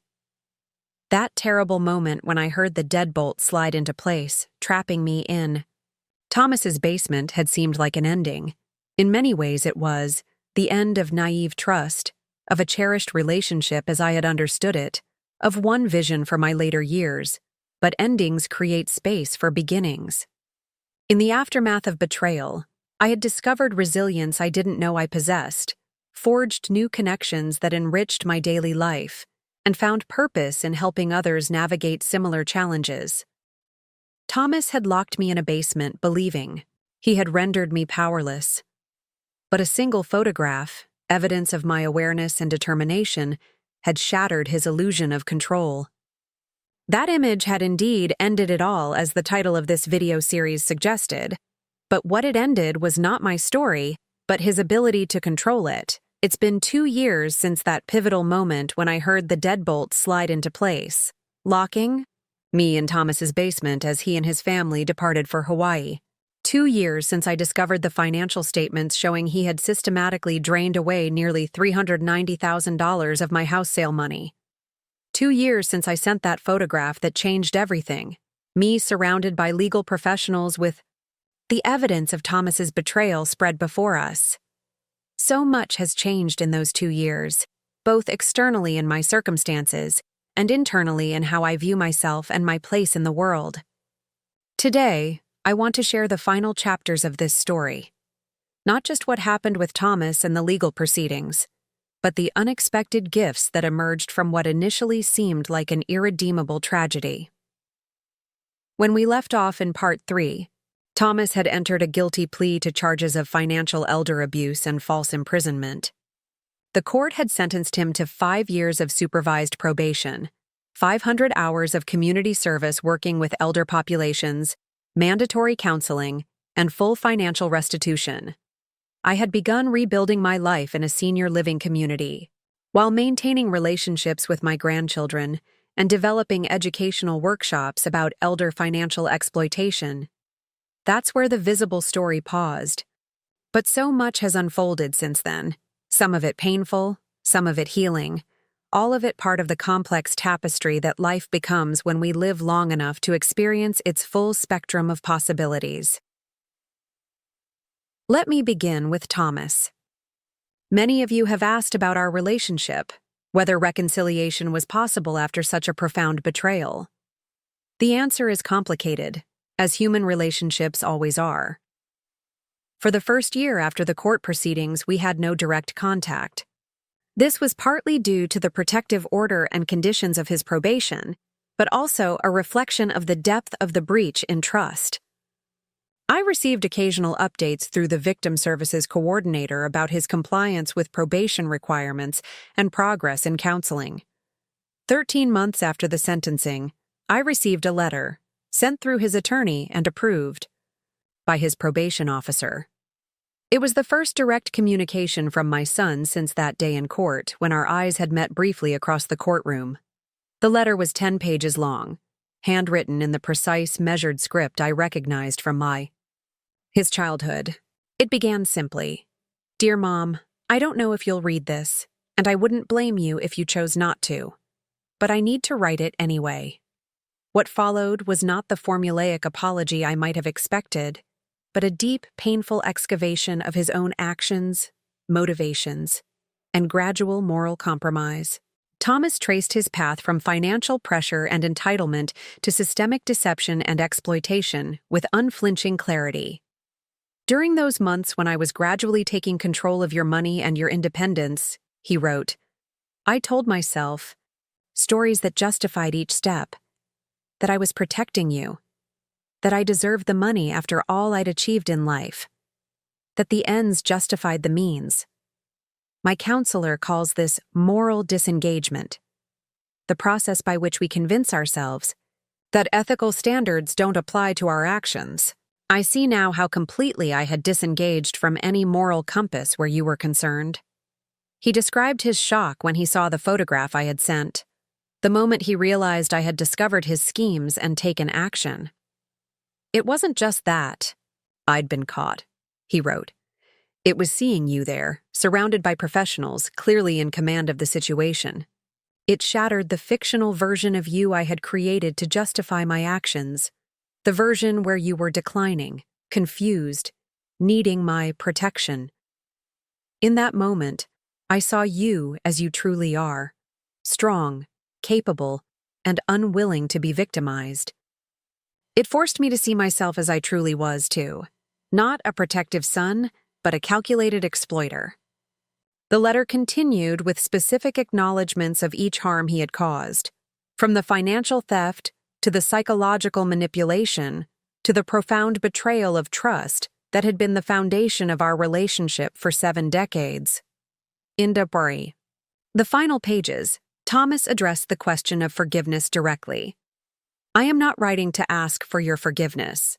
What I did is likely unforgivable, and forgiveness is yours to give or withhold as you see fit. I am writing because you deserve to know that I understand exactly what I did, that I take full responsibility for it, and that I am committed to never causing such harm again, to you or anyone else.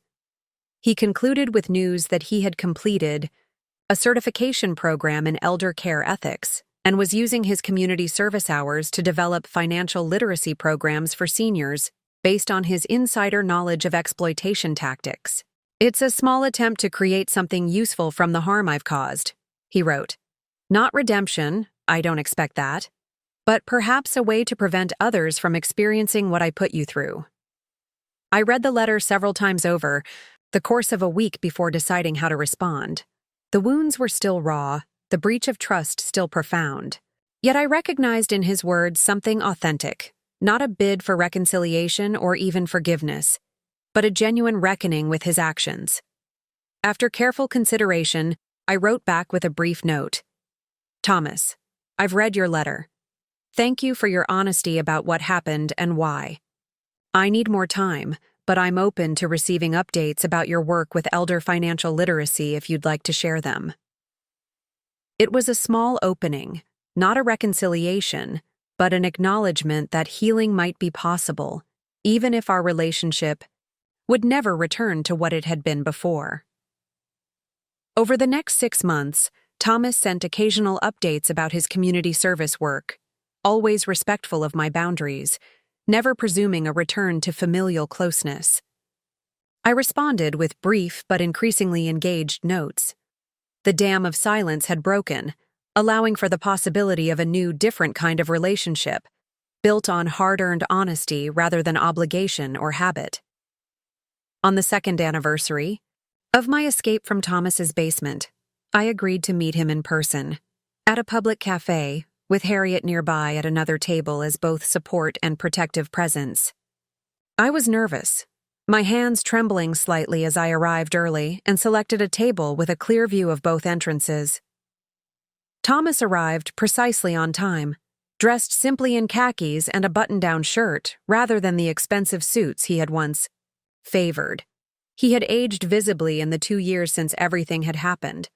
More gray in his hair, deeper lines around his eyes, a slight stoop to his shoulders that hadn't been there before. Mom, he said simply, remaining standing until I gestured for him to sit. We talked for nearly 2 hours, cautiously at first, then with increasing candor.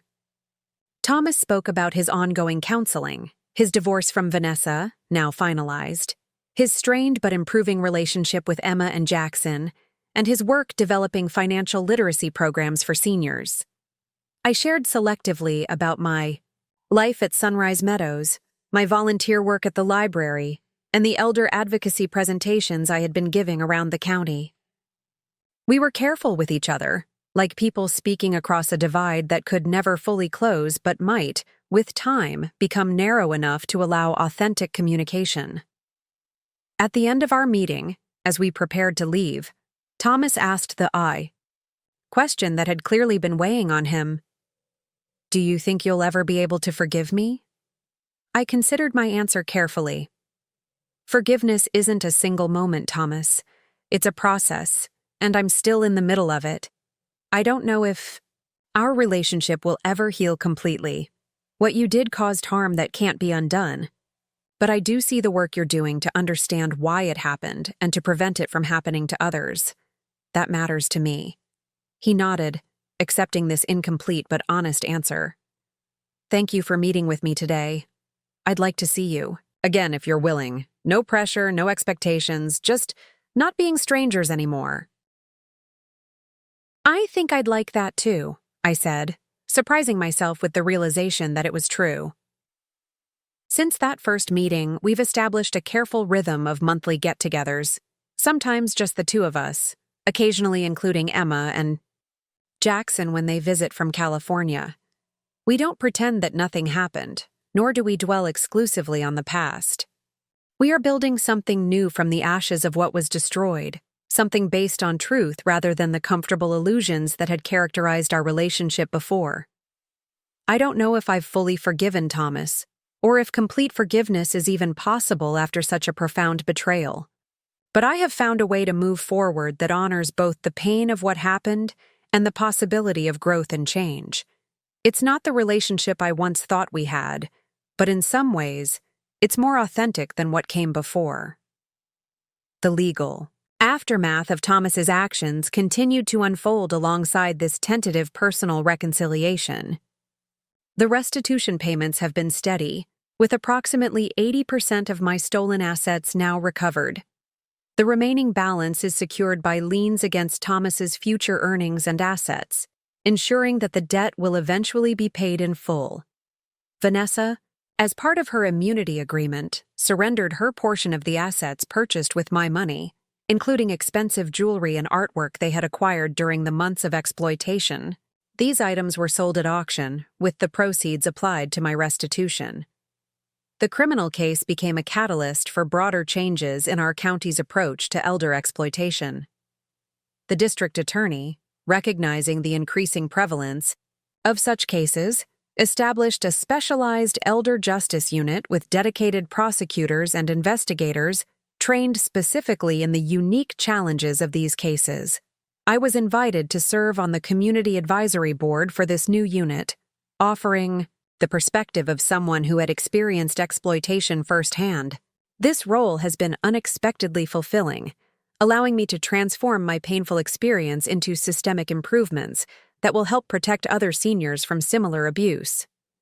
My financial situation, once so precarious after Thomas's theft, has stabilized and even improved.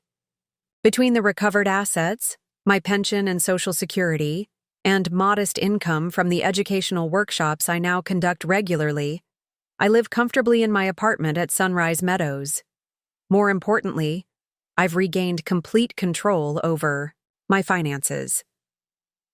I work with a certified financial planner, a woman in her 60s who specializes in helping seniors maintain financial independence, who provides advice but never makes decisions without my fully informed consent.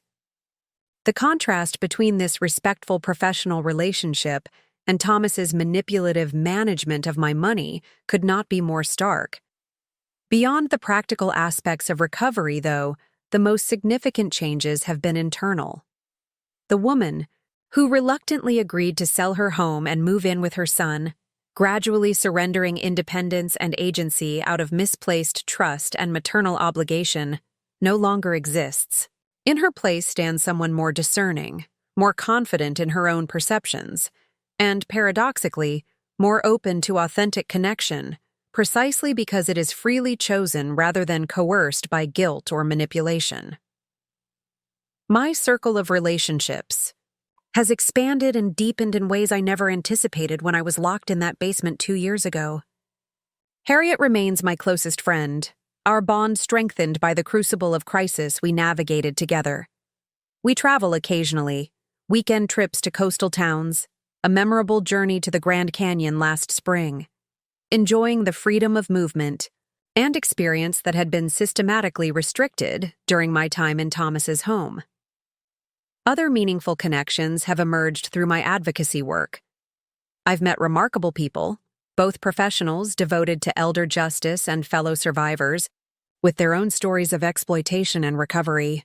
These relationships, built on shared purpose and mutual respect, have created a network of support and friendship that enriches my daily life. My relationship with my grandchildren has evolved as well. Emma, now 14, has become passionate about elder justice issues, even writing an award-winning school essay about her grandmother's experience.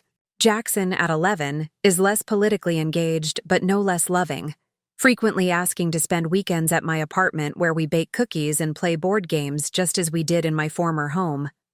Karen, Thomas's ex-wife and the children's mother, has become an unexpected ally and friend. Our shared concern for Emma and Jackson's well-being created an initial bond that has grown into genuine affection and respect. She recently returned to school to complete a long-deferred degree in social work, inspired partly, she tells me, by watching my advocacy efforts.